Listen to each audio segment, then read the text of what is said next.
Diego na may pangarap na makalipad gamit ang kanyang sariling imbensyon.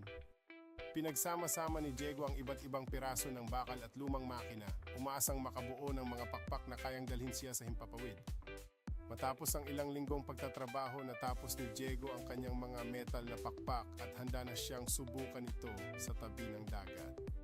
Habang tumatakbo siya patungo sa Pampang, ang kanyang mga kaibigan ay nanonood na puno ng pag-asa at pananabik.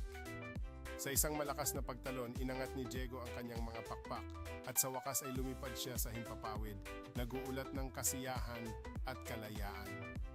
Habang umiikot siya sa paligid ng mga pulo, nakita niya ang kanyang mga kaibigan na nagwawagayway at sumisigaw sa ilalim. Labis ang kanilang tuwa. Sa kanyang paglipad, napagtanto ni Diego na hindi lang siya nakalipad.